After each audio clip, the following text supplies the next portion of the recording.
देखो अपना टॉपिक चल रहा था विटामिन। विटामिन के अंदर कल अपने इंडेक्स के अंदर क्या पढ़ा था कि जो विटामिन है वो कितने प्रकार की होती है। विटामिन से संबंधित क्वेश्चन आते हैं, मैंने आपको अच्छे से बताया 3 टाइप के आएंगे। या तो पूछेंगे विटामिन का रासायनिक नाम, या पूछेंगे उसकी कमी से रोग, या पूछेंगे बेस्ट सोर्सेज क्या क्या, यानी उस विटामिन का उत्तम स्रोत क्या है। ये मैंने कल आपको याद करवा दी थी, ठीक है। अब मेन जो है विटामिन वैसे बी जो है कॉम्प्लेक्स है ना, इतना आपके लिए इंपॉर्टेंट नहीं है क्योंकि ये 10th लेवल का सिलेबस आपका आता नहीं है। फिर भी आप अगर पढ़ना चाहो विटामिन बी तो विटामिन B1 से लेके B12 तक है। इसको पढ़ें या स्किप कर दें? पढ़ेंगे, कोई बात नहीं। हेडिंग डालो विटामिन बी।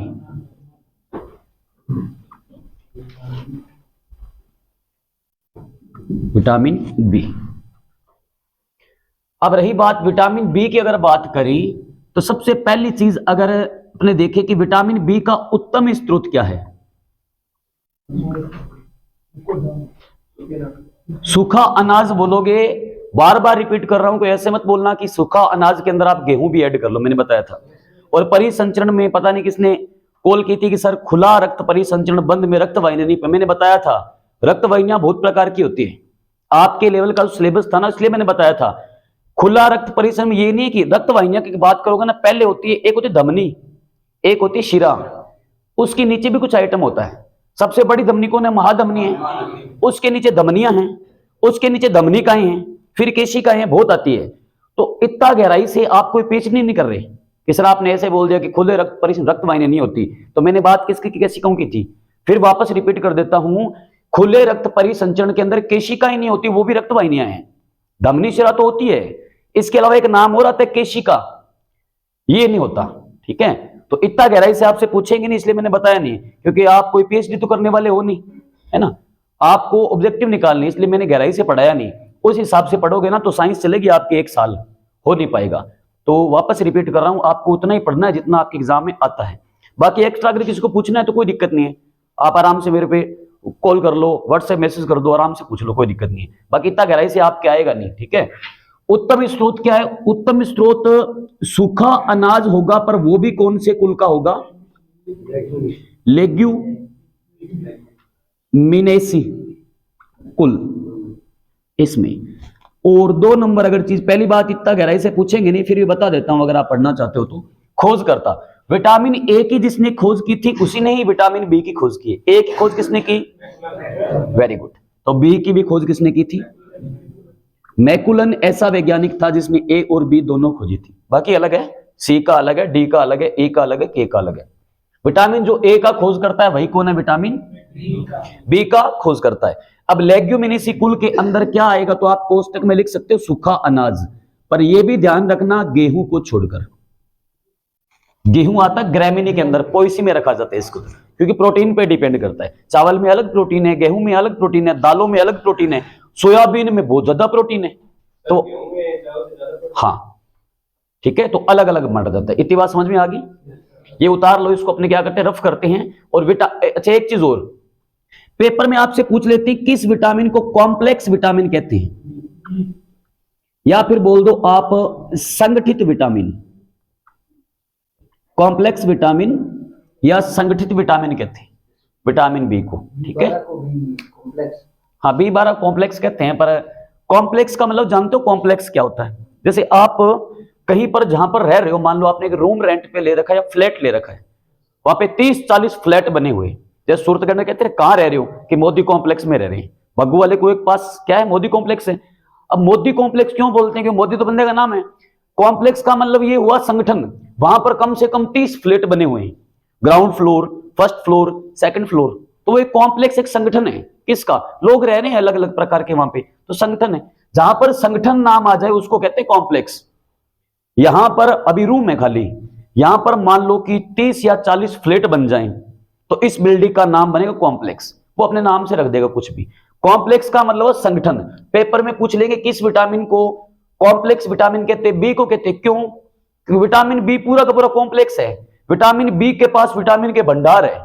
क्या क्या भंडार है? B1, B2, B3, B5, B6, B7, B9, B11, B12, B17। तो विटामिन बी के पास विटामिन के भंडार है। बी बहुत प्रकार की है, इसलिए इसको नाम क्या देंगे? संगठित विटामिन। इंग्लिश में बोलोगे तो कॉम्प्लेक्स विटामिन। इतनी बात समझ में आई? अब बी विटामिन कौन कौन सी होती है इसको रफ कर दूं। अब आप क्या करोगे, या तो अपने यहाँ जो आपकी नोटबुक है ना उसको आप लैंडस्केप कर लो, नहीं करना चाहो तो जैसे मैं लिख रहा हूं वैसे लिख लो, आपकी मर्जी है कैसे भी कर लो। नोट्स आपको बनाने हैं, पढ़ना आपको है। विटामिन बी है वो देखो कितने प्रकार की है। एक होती है B1, B2, B3, B4 नहीं होती, B5, B5 के बाद आएगा B6, फिर B7, B9 और फिर B12। इतने प्रकार की विटामिन है। अब B1 से लेकर B12 तक होती है। ध्यान रहे B4, B8, B10 कोई विटामिन नहीं होती। बी कहां से है, 1 से लेकर के कहां तक है, 12 तक है, B12 तक है, ठीक है। 11 सैलिसिलिक एसिड को कहते हैं, कोई विटामिन नहीं है। सैलिसिलिक अम्ल का नाम है, विटामिन B11 है, उसको पढ़ लेंगे अलग से, कोई बड़ी बात नहीं है। अगर भूल जाओ कौन सी विटामिन नहीं है तो याद रखना 4 दुए 8 और 2। जब भी भूल जाओ विटामिन बी के बारे में, 4 दुए 8 और 2 10, यानी B4, B8 और B10 कोई भी विटामिन नहीं होती है। समझ में आ गई बात? अब इनका नाम कैसे याद रखोगे, एक तरीका बताता हूं, बाकी नाम तो आपको याद रखने होंगे, फिर भी मैं कोशिश करता हूं कि आप एक तरीके से याद कर सको। लाइन याद रखना, थी राई की निकोपेंट, निकोपेंट, पाई बायो ने फास कर। अब समझ रहे हो कौन सी लाइन है? ये ऐसी लाइन है, कोई राई नाम की लड़की है, लाइन क्या देखो, लाइन ये है, थी राई की निकोपेंट, मतलब कोई राई नाम की लड़की है, उसके पास मान लो कोई निको कंपनी की पेंट थी, ठीक है। राई नाम की लड़की के पास निको कंपनी की पेंट थी। पाई मतलब प्राप्त कर ली, ले ली, है ना। पाई बायो ने, बायो नाम का लड़का है, राई नाम की लड़की है, पाई बायो ने फास कर, फास कर का मतलब बुढ़ापा चागे ले ली, यो समझ लो। थी राई की निको पेंट, राई नाम की लड़की थी, उसके पास निको कंपनी की पेंट थी, पाई यानी प्राप्त कर ली, ले ली, किसने, बायो नाम का लड़का है उसने, फास कर मतलब बुढ़ापा चागे ले ली, पेंट को तुम एक रेमन दे दी, है ना, मतलब कुछ भी मान लो, जिस तरीके से आप याद करना चाहो। तो थी राई की निको पेंट, पाई बायो ने फास कर, ये एक ट्रिक है। बाकी आप इसको करना याद रखना तो सीधे नाम याद कर लो, पर मैं कोशिश कर रहा हूं, कई लोगों को ट्रिक से समझ आता है, कई डायरेक्ट इतना माइंड काम करता है कि डायरेक्ट ही नाम पढ़ लेते हैं। तो आपको जो अच्छा लगे वैसे कर लो, कोई टेंशन नहीं है। थे से एक रासायनिक नाम बनता है, यहां पे हम क्या पढ़ेंगे, यहां पर पढ़ेंगे हम केमिकल नेम, किस विटामिन का रासायनिक नाम क्या है। थे से एक नाम बनता है थायमीन, और कल पढ़ाया था, अच्छे से याद करो। चाहे विटामिन बी बोलो, चाहे B1 बोलो, चाहे विटामिन सी बोलो, चाहे C1 बोलो, डी बोलो या D1 बोलो, ए बोलो या A1 बोलो, के बोलो या K1, तो विटामिन बी का रासायनिक नाम क्या है? ट्रिक बताई थी, कौन से वाली, रथ एक टोफी है, तो चाहे B1 बोलो चाहे बी बोलो, एक ही बात, ये तो होगी थायमीन। अच्छा, राई से एक नाम बनता राइबोफ्लोविन,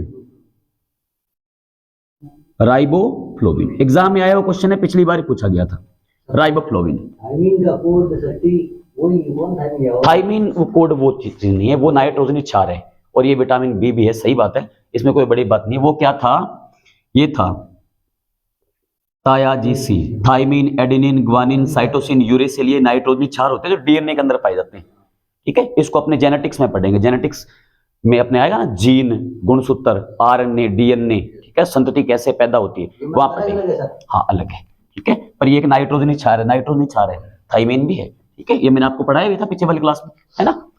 तो निको से बनेगा निकोटेनेमाइड,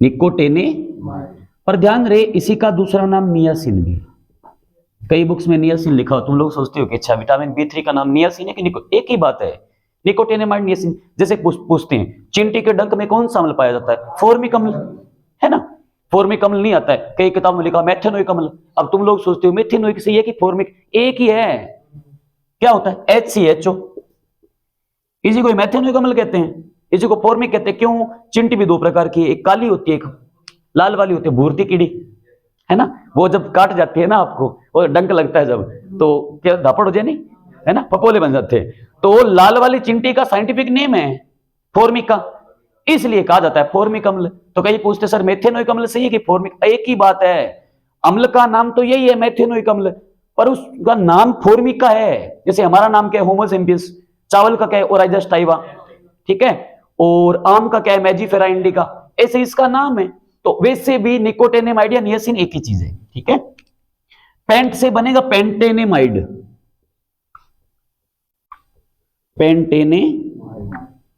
पेंटेनेमाइड किसको कहते हैं, पेंटोथेनिक अम्ल होता है ना हमारा जो, उसको ही कहते हैं पेंटेनेमाइड, पेंटोथेनिक अम्ल। अम्ल बहुत प्रकार के ना, जैसे आप बोलोगे कि नींबू के अंदर सिट्रिक अम्ल, इमली के अंदर टार्ट्रिक अम्ल, है ना, गेहूं के अंदर ग्लूकोनिक अम्ल बोल दोगे, या ग्लाइकोनिक एसिड बोल दोगे, है ना, दही के अंदर बोल दोगे लैक्टिक अम्ल बोल दोगे, है ना। और अगर आपसे पूछे घास फूस के अंदर आप बोलोगे बेंजोइक अम्ल है, सेब के अंदर मैलिक अम्ल है, टमाटर के अंदर ऑक्जेलिक अम्ल है। ऐसे एक अम्ल होता है पेंटोथेनिक अम्ल। पेंटोथेनिक एसिड या पेंटोथेनिक अम्ल को क्या कहा जाता है, पेंटेनेमाइड। पाई से एक नाम बनता पाइरोडोक्सिन, पाइरोडोक्सिन नाम ऐसी है, हिंदी में कोई नाम नहीं कि आप बोलोगे सर मैं पाइरोडोक्सिन को हिंदी में क्या बोलूं, कुछ नहीं बोलना, पाइरोडोक्सिन ही बोलना है, एक ही नाम। बायो से बनेगा बायोटिन, बायोटिन। फा से बनेगा फॉलिक एसिड, ये तो आपने देखा होगा, जिन महिलाओं में खून की कमी होती है ना, गर्भवती महिलाओं में अक्सर खून की कमी पाई जाती है, ब्लड कम होता है ना, 6 यूनिट हो जाता है, 4 यूनिट 5 यूनिट, डॉक्टर उनको सिरप देता है, या तो आयरन की गोलियां देगा, नहीं देगा तो सिरप देगा ना पीने के लिए, उसके साल्ट पढ़ के देखना, उस पर फोलिक एसिड लिखा होता है। फोलिक अम्ल है ना, वो आरबीसी का निर्माण करता है, आरबीसी बन गई तो आरबीसी ब्लड है, आरबीसी बन गई तो ब्लड बन गया, इसलिए उसका नाम फोलिक एसिड होता है। सै से बनता साइनोकोबाल्मिन,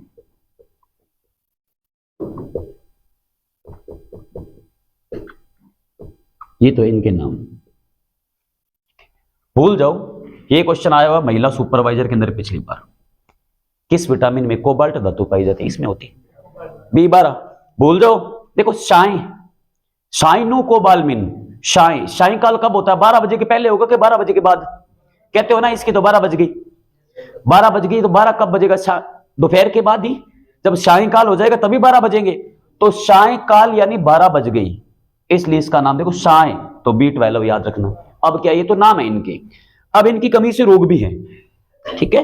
रोग कौन कौन से हैं, तो सिंपल सी बात, विटामिन बी से बै से बेरी बेरी, तो कमी से रोग, आप ऊपर लिख रहे हैं रोग लिख रहा हूं मैं यहां पे। अब विटामिन B1 की कमी से कौन सा रोग होता है, बेरी बेरी, विटामिन B1 की कमी से होने वाला रोग है बेरी बेरी। विटामिन B2 की कमी से वही रोग होते हैं जो A2 की कमी से होते हैं, याद करो, जीरोफ्थेल्मिया, किरेटोमलेशिया, जीभ का संक्रमण, और आंखों की त्वचा यानी कंजक्टिवा का शुष्क होना, ठीक है। ये मार्कर में स्पष्ट दिखाई नहीं देगा, इसलिए मैं ये ब्लैक ही लिख देता हूं, कोई बात नहीं, बढ़िया चल नहीं रहा है, ब्लैक से कर लेते अपनी, कोई बात नहीं। विटामिन B3, देखो B3 की कमी से होने वाला रोग है 3D रोग।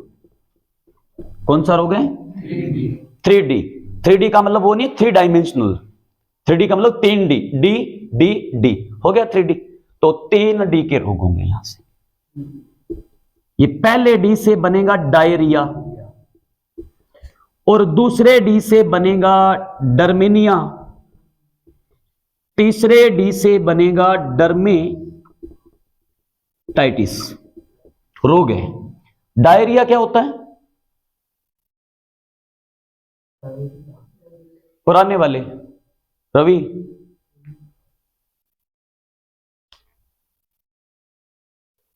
बोलो क्या में हुआ है बल्लू, डायरिया क्या होता है,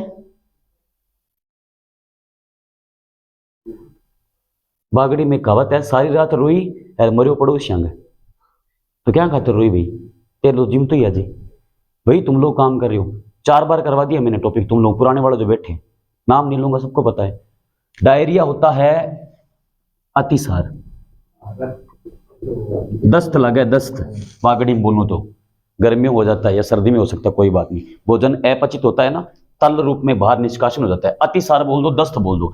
डर्मेनिया होता है मंद बुद्धि, ये डरमेनिया होता है ना, कई होते हैं ना कि ये तो भोला है बेचारा, इसको कुछ नहीं पता, आप कहते हो, ठीक है। घर पे कोई अगर नहीं पढ़ता है ना, तो हमारी एक ये बागड़ी में एक कहावत है, घर पे कोई अगर नहीं पढ़ता है ना या किताब लेके बैठा रहता है बहाना करके, तो घर वाले कहते हैं पढ़े तो नहीं है, एक दिमाग काम कौन करे, तो दिमाग और जगह क्या काम करेंगे, दिमाग तो सबका बराबर ही है, वही वजन है 12.5 1350 ग्राम में मादा का, 13.5 14.5 किसका है, नर का, या लगभग 1 किलो 300 ग्राम दिमाग का वजन है, सबका दिमाग तो बराबर ही है, तो दिमाग काम क्या कौन करे, भट्ठे काम कौन करे, पढ़ाई अर्जियां और जगह मास्टरमाइंड है, वो मिस्त्री का काम तो बहुत बढ़िया सीख ले, तो वो क्या सीख लियो भाई, वहां पे दिमाग काम नहीं कर रहा, मंद बुद्धि कहते हैं ना, वो तो बोलो है, इन तो की ना को सुना होगा ना, ये तो बोला है बेचारी, कुछ मत कहो इसको, पर जो बोला हो उसको बोला समझने की कोशिश कभी नहीं करनी चाहिए, वो आपके स्वास्थ्य के लिए और सामाजिक और असामाजिक तत्व दोनों जोड़ करके घातक साबित हो सकता है। आप कहीं बैठे हो, कोई मीटिंग चल रही है, मान लो बातचीत कर रहे हो, और पड़ोस में कोई बैठा है, आप बोलोगे, पड़ोस वाला बोल रहा है कि ये सुन रहा है, तो बोलोगे वो तो बोलो इन बैठा है, पर वो रिकॉर्ड कर रहा है। 5 मिनट बाद में सारे के सारे 9 नंबर वार्ड मोहल्ले में सारा डाटा ट्रांसफर हो जाएगा, वो उसी की देन होती है, तो बोले को बोला समझने की कोशिश नहीं करनी चाहिए। डर्मेटाइटिस अभी चल रहा है, सर्दियों में अक्सर चल जाता है, देखने को मिल जाएगा, त्वचा का फटना, त्वचा होती है ना हमारी, सर्दियों में आप कोई लिपिड वगैरह या कुछ ऑयलिक सिस्टम अगर यूज बॉडी पे नहीं करते हो ना, बॉडी लोशन वगैरह, तो आपकी त्वचा सूखी सूखी लगती है ना, वो यही होता है त्वचा का फटना, तो ये रोग है, डर्मेटाइटिस होता है त्वचा का फटना, डरमेनिया होता है मंदबुद्धि, डायरिया होता है अतिसार। पेपर में क्या पूछेंगे, किस विटामिन की कमी से 3D रोग होता है, तो 3D तो B3, 3D B3 एक जैसे ही है, 3D B3, किस विटामिन कमी से 3D रोग होता है, किस विटामिन कमी से डायरिया रोग होता है, किस विटामिन कमी से डरमेनिया रोग होता है, किस विटामिन कमी से डर्मेटाइटिस रोग होता है। इतनी बात समझ में आ गई, उतार रहे होगा साथ साथ, इसको उतारते रहो साथ साथ।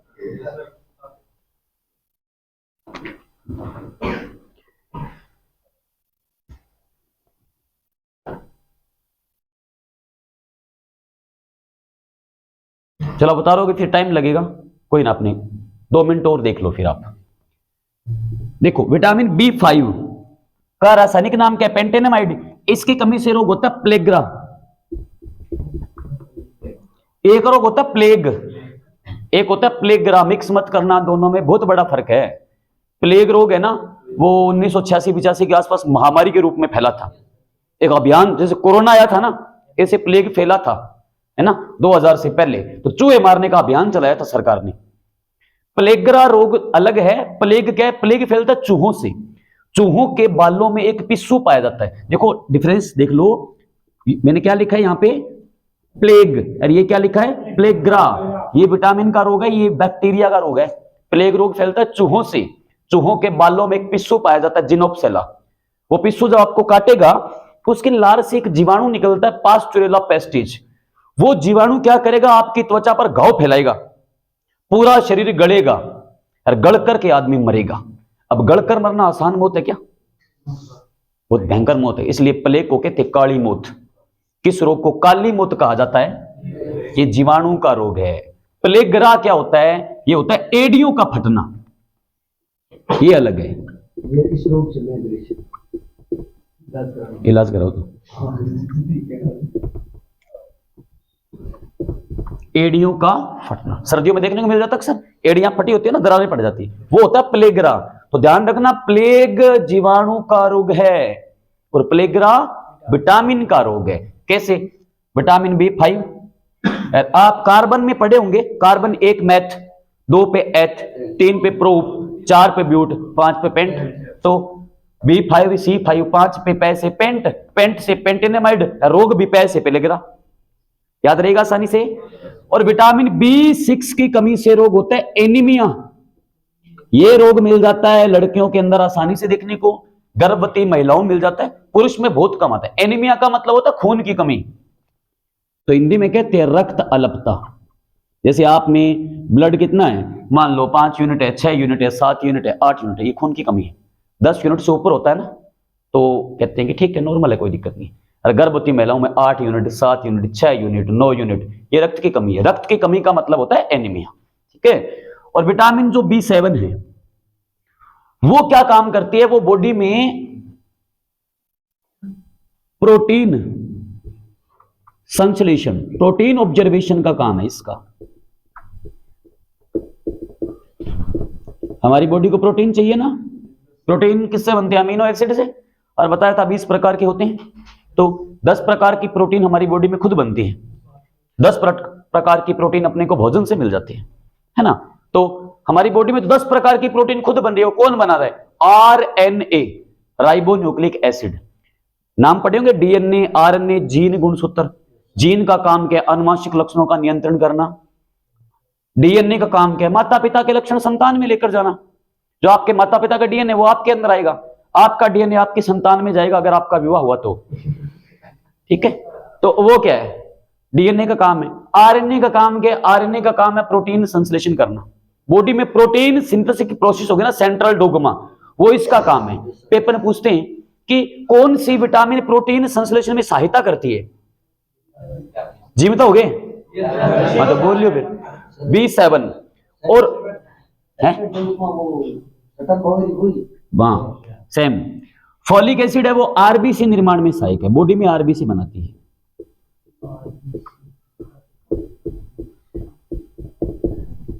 ये बॉडी में आरबीसी बनाती है। आरबीसी क्या होता है? रेड ब्लड कॉर्पस्कल्स बताई थी आपको, पढ़ाई थी मैंने, लाल रुधिर कणिका, और इसी को खून कहते हैं अपने। आपके शरीर में आरबीसी है तो आप में खून है।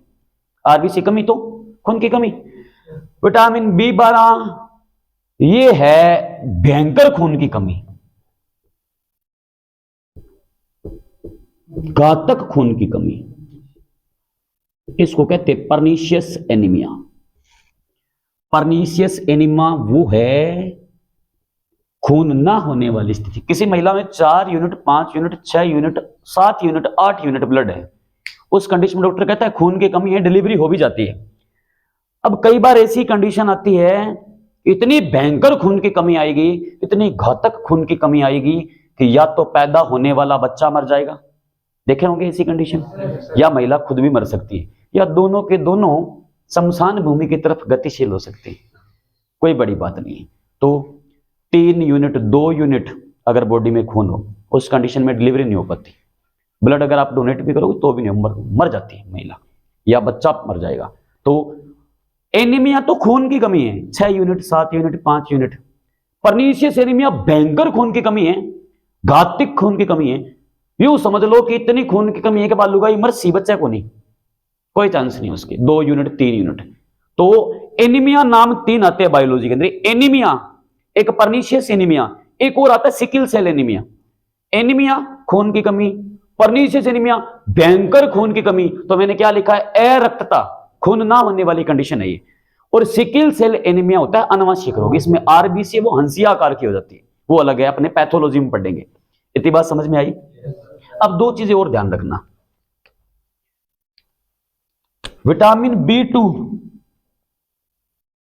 को एक और नाम से जानते हैं और B7 को एक और नाम से जानते हैं। विटामिन B2 को जाना जाता है विटामिन G के नाम से। पेपर में अगर आपसे क्वेश्चन पूछे किस विटामिन को विटामिन G कहते हैं, B2। और B7 को जाना जाता है विटामिन H के नाम से। ये इसके अन्य नाम है। किस विटामिन को विटामिन H कहते हैं? किस विटामिन को विटामिन G कहते हैं? B2। इतनी बात समझ में आ गई सबको? या तक उतार लो, फिर नेक्स्ट पढ़ते हैं।